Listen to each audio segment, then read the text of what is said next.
Professionally, this young man has 124 wins, 2 losses, 1 draw, with 90 knockouts. All the way from Oklahoma City, Oklahoma.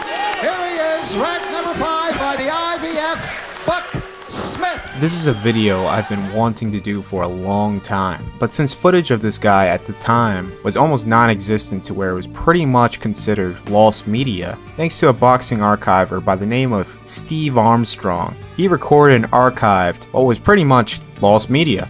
He has a huge VHS collection, some of the best analog footage I've seen of classic, obscure boxing matches from the 90s and down. Check out his site. Boxing is not only a sport, but it's also a job as well. Every boxer from all levels of the sport has a purpose and a role to play to keep the sport alive and to pay the bills. Now, Buck Smith may not be Hall of Fame material. He won't make a top 100 or a top 500. But my gosh, this man worked his ass off. He treated the sport as if it was a 9 to 5 plus overtime with no vacations. Smith will drive literally all over the Midwest in a highly reliable Honda Civic to venues fighting. He will average 100,000 miles yearly on his Civic, as well as averaging 20 fights a month, according to Al Bernstein. It keeps me busy, it keeps me learning, and also it keeps me active. I don't sit around the house, for several weeks or waiting for something to come up, and I learn more in the ring than I do in the gym. Also, it's a great opportunity to travel to states, go state from state, learning new cultures about different states and about different people. And it's just a great feeling and atmosphere that I get. Now, the keyboard boxers in the comments would be like, well, if I was fighting the guys he was fighting, I can easily do that too. And I call BS. You would not have the mental endurance to keep a pace like Smith, going to venue, fighting, driving through potentially bad weather, then to find the time to stay in shape. Buck was on a shoestring budget and didn't have the time to spar. Because you have to pay for a training camp and for sparring, what's the point when you can fight a boxer on the level of a sparring partner and a professional bout for money? He's having his cake and he's eating it too.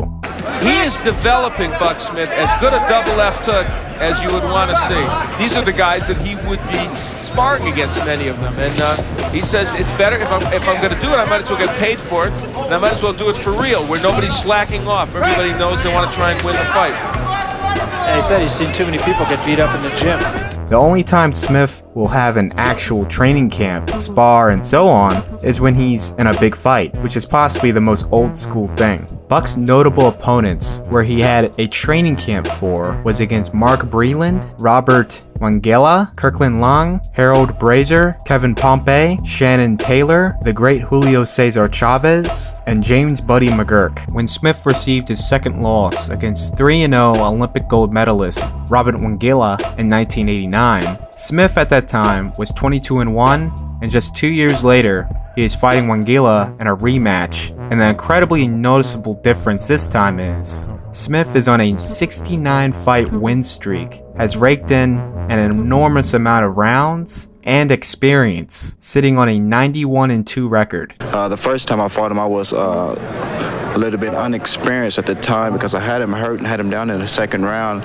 Couldn't put him away, couldn't follow up with anything, but this time I believe I can follow up with everything that I throw at him now and keep him down for good. As he always has. By Buck Smith. And another, yes. and another, and Wangela's in big trouble, and down he goes, out of the ring, somersault. Due to that win, and another one against a prospect towards the end of 1992, Smith was at the peak of his career with the record of 122 wins, 2 losses, with 90 knockouts, and is now ranked number 5 by the IBF. He is now in title contention. This is a type of story where really just pulling for the guy to win and go as far as he possibly can in the sport. You really have to love your job to take such extreme measures as what Buck did to make it in the sport.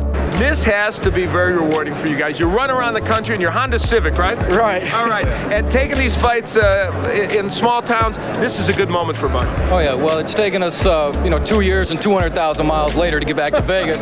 We took the long way around, but this makes it all worthwhile, all those trips with the car breaking down and sitting in the cold in North Dakota, Montana. Go home and sleep good. That's for sure. I am almost positive if he got past number 4 IBF ranked Kevin Pompei for the USBA title, he would have been fighting for the world title that next year. Just because of Smith's style, story, and crazy record, which would have been great promotion for a title fight. Anybody they come with, it's just a question of the timing, and if Buck's ready, and he likes to fight 3 times a week, so if they want it tomorrow night, they can have it.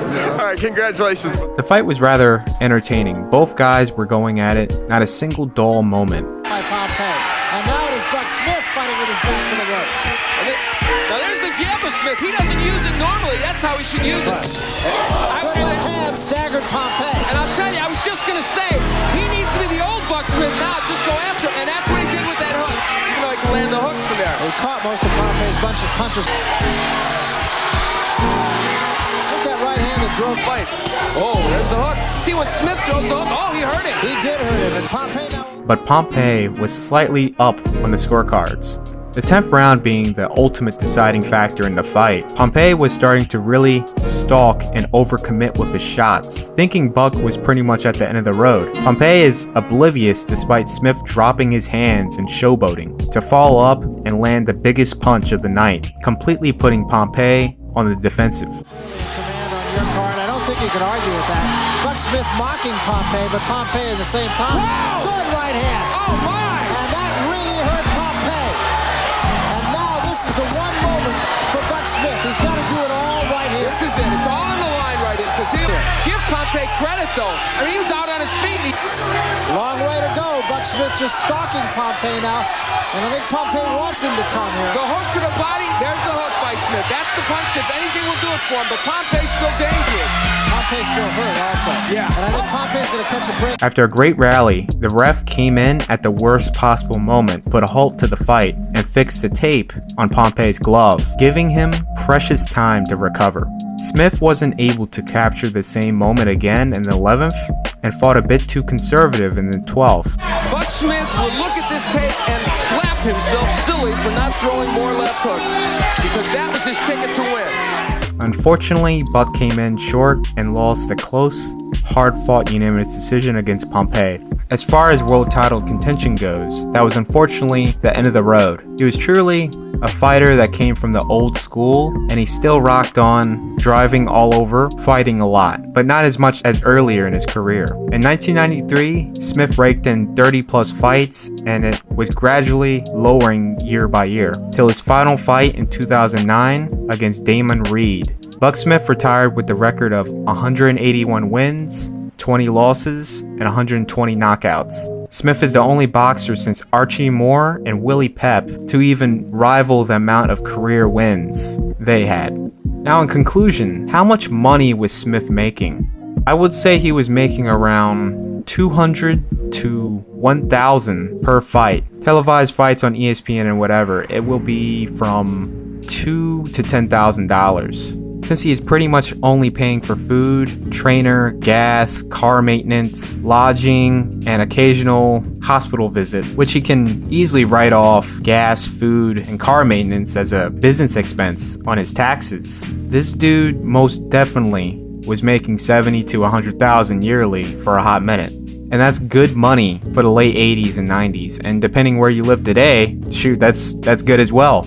He had to do 20 times what the average A-side prospect, who usually fights 2 or, if they're lucky, 3 times a year, would do for a yearly income of that size. And for a guy like Buck Smith, who if he didn't do what he did, he would not be in a position to be making a yearly income near what is estimated. And on top of that, this is the tale of the Oklahoma City legend, Buck the Tombstone Smith. For more tales like these, be sure to like, share, and if you're new, subscribe. Follow me on Instagram for more video updates, memes, edits, whatever. And lastly, I finally received my YouTube silver play button. I appreciate all the support over the years, everyone.